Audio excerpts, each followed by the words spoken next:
Para esta parte de las funciones trascendentes y sus derivadas, vamos a incluir los siguientes temas fundamentales. Vamos a hablar de dos límites fundamentales: las derivadas de las funciones trigonométricas y las derivadas de las trigonométricas inversas. Para ello, iniciamos presentando lo que se conocen como los dos límites fundamentales. El primer límite, que lo vimos en el ejercicio 5A de los ejercicios resueltos del capítulo 1, en la parte de límites, establece que el límite cuando t tiende a 0 de seno de t sobre t es igual a 1. Pueden mirar la demostración en los ejercicios resueltos del capítulo 1. El otro límite fundamental, que también aparece en la misma sección que les acabo de mencionar, se conoce como el teorema número 2, y este teorema número 2 establece que el límite cuando t tiende a 0 de 1 menos coseno de t sobre t es igual a 0, y la demostración también aparece en el ejercicio 5b de los ejercicios resueltos del capítulo 1. Estos dos límites, el límite de seno de t sobre t igual a 1 y el límite de coseno de 1 menos coseno de t sobre t igual a 0, son básicos para la demostración de las derivadas de las funciones trigonométricas que nos vamos a proponer enunciar y demostrar al menos una de ellas,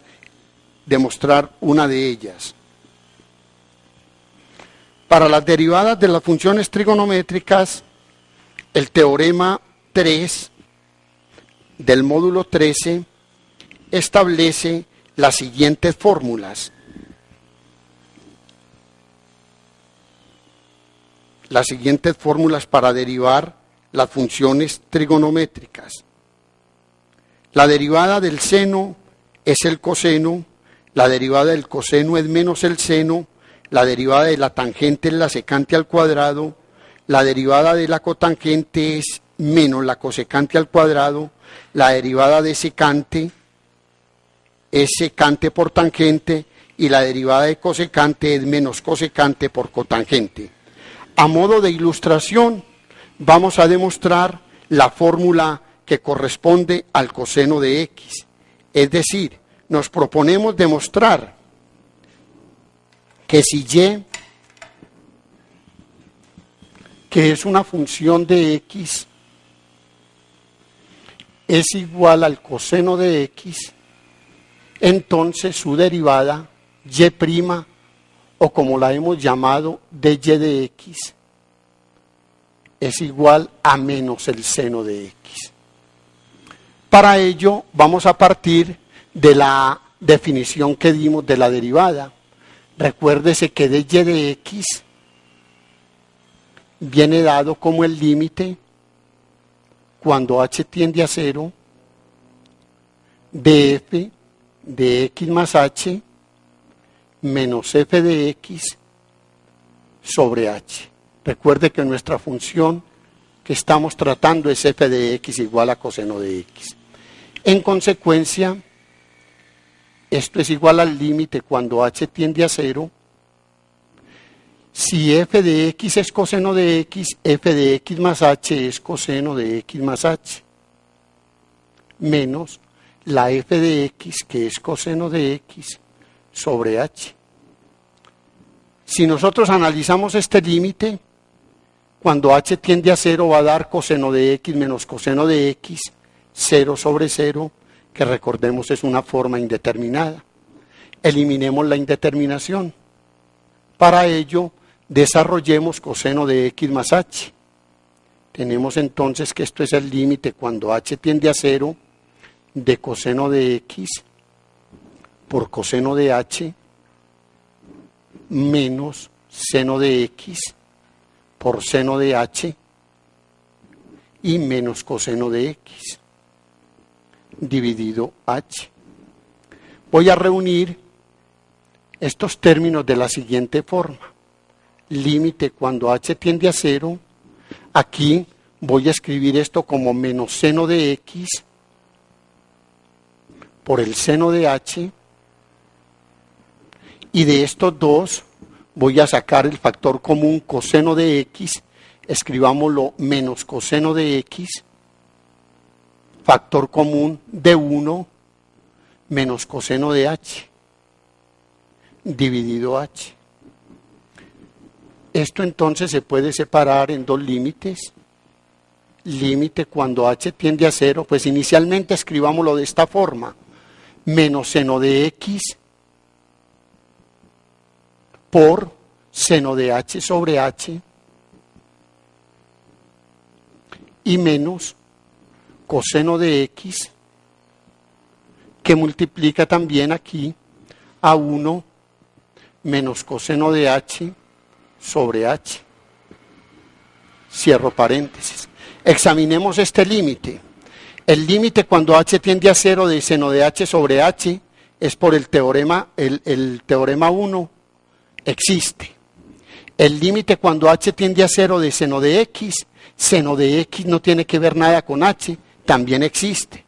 El límite de coseno de x no tiene que ver nada con h, es igual a coseno de x, y el límite cuando h tiende a 0 de 1 menos coseno de h sobre h, vimos también que era igual a 0, existe. Por lo tanto, aquí podemos aplicar el álgebra de límites, y el álgebra de límites me establece que esto es igual a menos seno de x por el límite cuando h tiende a 0 de seno de h sobre h menos coseno de x, que se comporta como una constante frente a h, coseno de x por el límite cuando h tiende a 0 de 1 menos coseno de h sobre h. Este tiende a 1 y este va a tender a 0 por los dos teoremas que enunciamos inicialmente.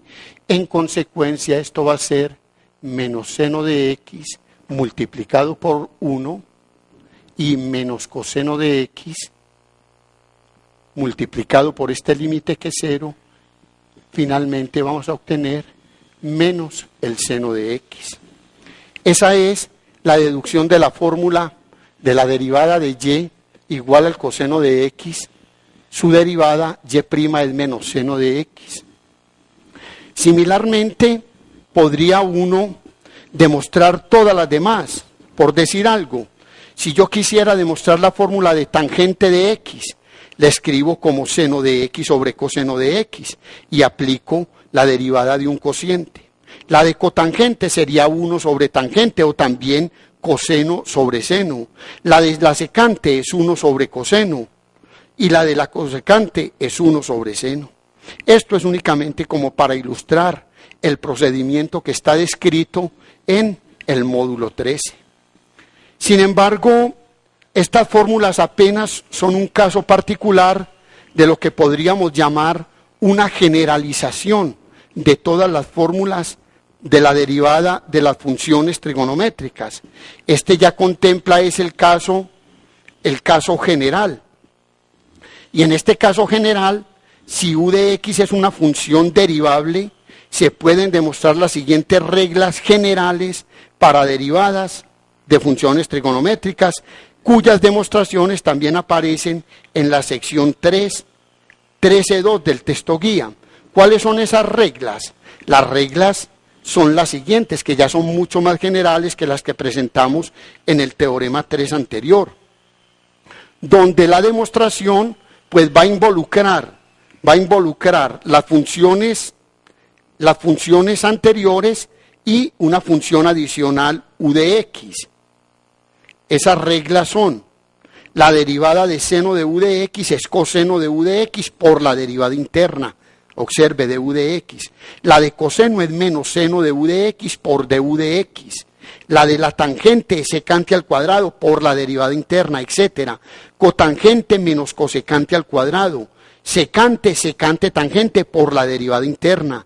Cosecante menos cosecante cotangente. Nótese eso, que la derivada de la primera es positiva, negativa, la segunda positiva, negativa, se conserva en ese orden. Más, menos, más, menos, más, menos. A modo de ilustración, de esta regla general de derivación, consideremos el siguiente ejemplo, para irle dando forma también a las reglas de derivación que hemos presentado hasta ahora. Vamos a considerar el siguiente ejemplo. Supóngase que las variables x y y están relacionadas por medio de esta fórmula. La fórmula que aparece ahí es coseno de xy, coseno de x por y es igual a y2 más 2x. Me dicen calcular y' o su derivada. Si fuese posible despejar y en función de x, pues sería una maravilla.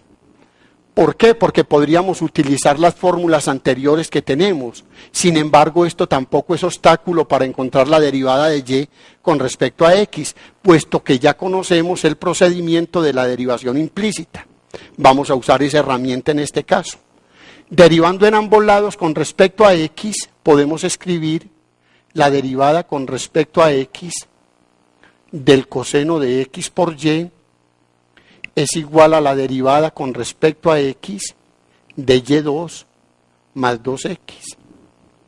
Observemos que aquí estamos hablando del coseno de u, aún una función que depende de x, porque y es función de x. Apliquemos entonces la regla de derivación para el coseno. La derivada con respecto a x del coseno de xy es menos seno de xy por la derivada interna. Voy a escribirla así. Voy a dejarla así. xy', indicando que me falta derivar este producto.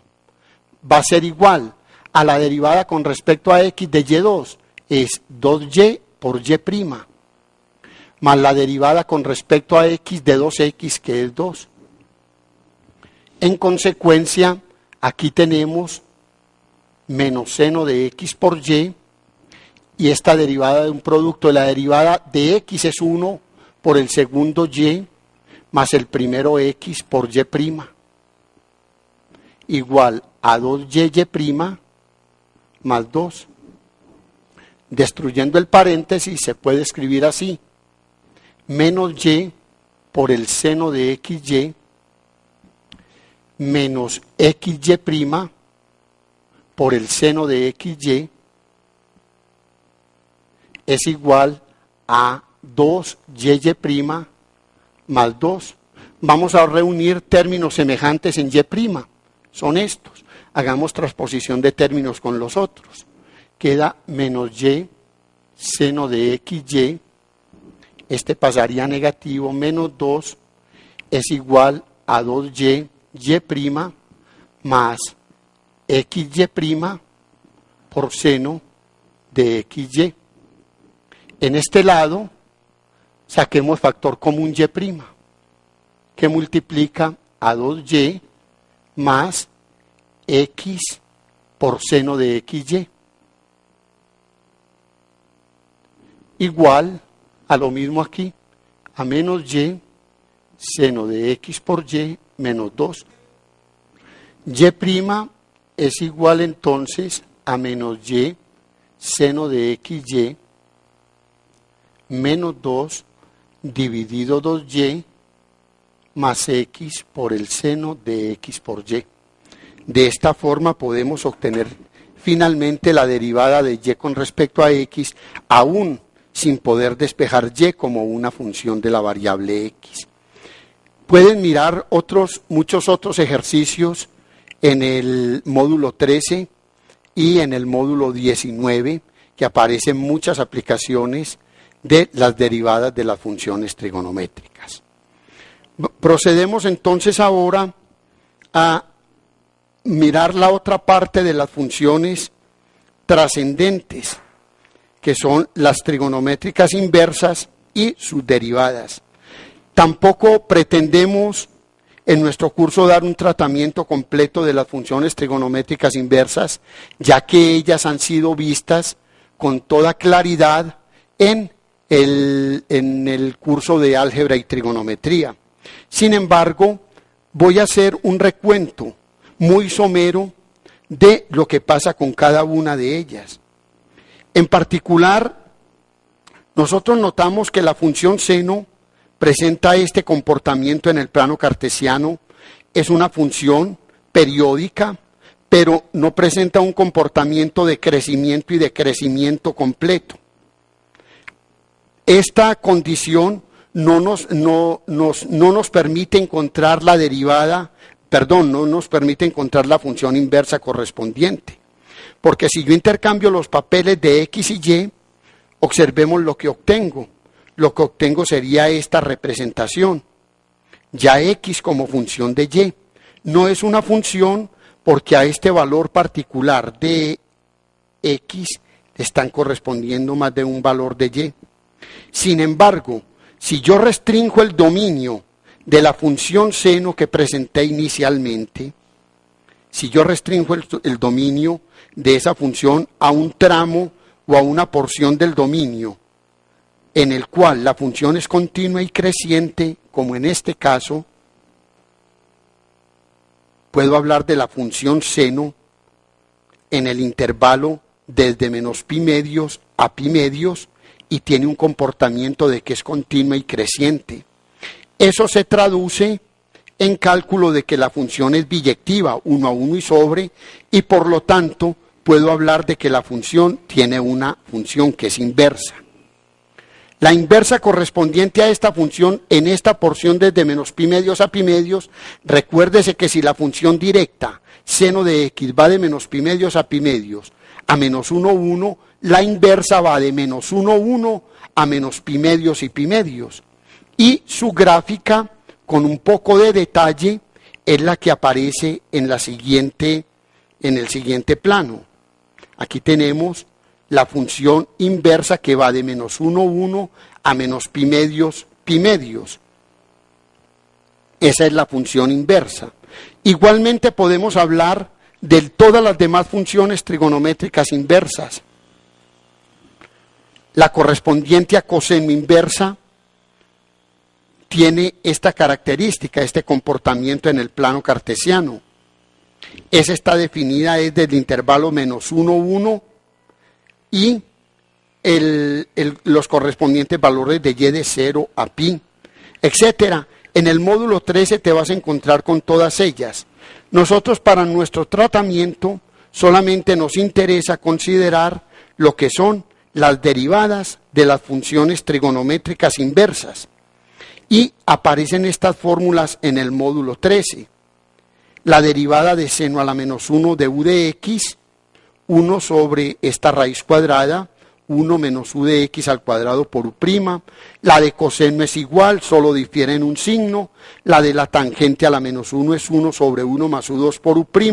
La de la cotangente solo difiere con un signo en la anterior. La de la secante a la menos 1 es 1 sobre esta cantidad, valor absoluto de u de x por u de x al cuadrado menos 1 por u'. Y la de la cosecante solo va a diferir con esta en un signo. Un ejemplo simple que nos va a permitir más adelante construir problemas de máximos y mínimos está presentado en el siguiente problema de aplicación.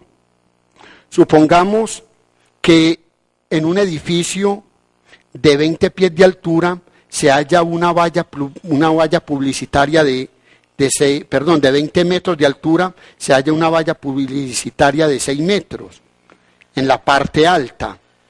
Aquí a una distancia X se encuentra un observador que quiere mirar esta pantalla que aparece por acá. La pregunta es cómo poder expresar el ángulo teta en términos de los ángulos beta y alfa correspondientes, y posteriormente vamos a ver que cuando se deriva podemos obtener la distancia mínima a la cual debe pararse el observador para obtener una máxima visual.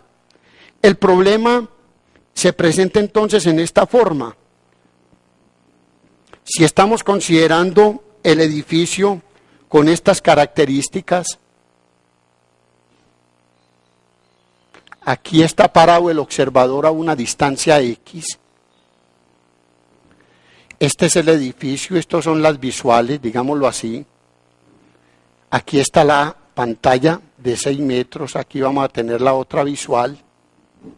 Si yo llamo este ángulo, lo llamo beta, y todo el ángulo lo llamo teta, alfa.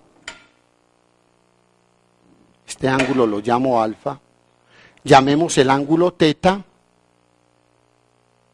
que es el que está determinando las visuales de los ojos del observador a la pantalla. Podemos expresar, sabemos que el edificio está a 20 metros y que la pantalla está a una altura de 6 metros. Si yo encuentro la tangente del ángulo alfa, obtenemos de acuerdo a la gráfica, la tangente será 26 sobre X. Esto implica entonces de que alfa es tangente a la menos 1 de 26 sobre X. Similarmente, si encuentro la tangente del ángulo beta, la tangente del ángulo beta va a ser entonces 20 dividido X. De aquí entonces obtengo de que beta es igual a la tangente a la menos 1 de 20 sobre X. ¿Qué va a ser teta? De acuerdo a la gráfica, teta es alfa menos beta, es decir, teta en función de X, como una función del ángulo X, se puede escribir como alfa, y alfa es tangente a la menos 1 de 26 sobre X, menos beta, que es tangente a la menos 1 de 20 sobre X. Cuando derives esta expresión iguales a 0, te vas a encontrar de que la parte mínima a la cual debe pararse el observador para obtener la mayor visual es el valor de X, es 2 raíz de 130 metros del pie, digamos, del edificio. Esto simplemente es como para ilustrarte una de las muchas aplicaciones que tienen las funciones trigonométricas inversas y sus derivadas. Les agradezco mucho la atención que se han servido prestar. Espero que puedan resolver las dudas con el correspondiente tutor y hasta la próxima.